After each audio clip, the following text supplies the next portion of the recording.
IPL 2026 CSK team யாரை retain பண்ண போகிறாங்க, யாரை ரிலீஸ் பண்ண போகிறாங்கன்னு தெரியுமா? ஒரு எக்ஸ்பர்ட் லிஸ்ட் லீக் ஆயிருக்கு. அதை யாரை வைப்பாங்க, யாரை விடுவிப்பாங்கன்னு பார்த்துடலாம் வாங்க. முதல்ல சிஎஸ்கேவோட retain list: Ruturaj Gaikwad, Thala Dhoni, Shivam Dube, Matheesha Pathirana, Rachin Ravindra, Noor Ahmad, Mukesh Choudhary, Dewald Brevis, Nathan Ellis. So இவங்கெல்லாம் ஸ்டார் பிளேயர்ஸ். இவங்களை கண்டிப்பாக ரிட்டைன் பண்ணுவாங்கன்னு எதிர்பார்க்குறாங்க. ஸோ இது போக லாஸ்ட் சீசனில் லாஸ்ட் ஃபியூ மேட்சஸில் நல்லா பெர்ஃபார்ம் பண்ண young talent like Ayush Mhatre, Urvil Patel, Shaikh Rasheed, Kamlesh Nagarkoti, Shreyas Gopal இவங்களும் சிஎஸ்கேவோட ஃபியூச்சர் ஸ்குவாட்னு எதிர்பார்க்குறாங்க. ஸோ அவங்களே ரீட்டைன் பண்ணுவாங்கன்னு எதிர்பார்க்குறாங்க. ஸோ அடுத்ததான் நம்ம ரிலீஸ் பிளேலிஸ்ட் யார் யாருன்னு பார்த்துடலாம். Devon Conway. ஸோ லாஸ்ட் 2 சீசனுக்கு அவர் சிஎஸ்கேக்காக ஒரு சீசன் விளையாட முடியல, இன்னொரு சீசனில் சரியாக பெர்ஃபார்ம் பண்ணல. ஸோ அவர் ரிலீஸ் பண்ணுவாங்கன்னு எதிர்பார்க்குறாங்க. அண்ட் ராகுல் திரிபாதி, விஜய் சங்கர், தீபக் ஹூடா. ஸோ இவங்க எல்லாருமே லாஸ்ட் சீசனில் சரியாக சோபிக்காதனால அவங்கள சிஎஸ்கே ரிலீஸ் பண்ணுவாங்கன்னு எதிர்பார்க்குறோம். இது போக சிஎஸ்கே ராஜஸ்தான் ராயல்ஸ் கூட ஒரு ட்ரேட் டீலில் இருக்காங்க. அதாவது ஜடேஜாவை கொடுத்துட்டு சஞ்சு சாம்சனை வாங்குறது.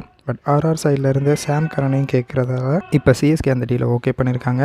மேபி சாம்சங் கீப்பிங்கில் ஃபோக்கஸ் பண்ணால் நம்ம தலை தோனி இம்பாக்ட் பிளேயராக வர்றதுக்கு சான்சஸ் அதிகமாக இருக்குது. மேபி அதை ஃபோக்கஸ் பண்ணி தான் சிஎஸ்கே டீம் சாம்சனை வாங்குறாங்களா அப்படிங்கிறது இன்னும் கேள்விக்குறியாக இருக்குது. ஜடேஜா அண்ட் சாம்சன் 2 பேரும் 18 பர்ஸ் அப்படிங்கிறனால அவங்க 2 பேரையும் ட்ரேட் பண்ணிடலாம். சாம் கரனோட பர்ஸ் வந்து நமக்கு ரிமைனிங் பர்ஸில் ஆட் ஆகிடும். ஸோ அதை வச்சு நம்ம வேறு நல்ல பிளேயர்ஸை ஃபோக்கஸ் பண்ணலாம் அப்படின்னு நினைக்கிறோம். இப்போ கேள்வி என்னென்னா, ஜடேஜாவை விட்டுறது சரியான தீர்மானமா இல்லையா? உங்கள் கருத்தை கமெண்ட் பண்ணுங்கள். ஸ்போர்ட்டி பிளானட்டுக்கு சப்ஸ்கிரைப் பண்ணுங்கள். நெக்ஸ்ட் வீடியோவில் எந்த டீமோட ரிட்டர்ன்ஸ் லிஸ்ட் வேணும்னு கமெண்ட்டில் சொல்லிடுங்க. Tata, bye bye.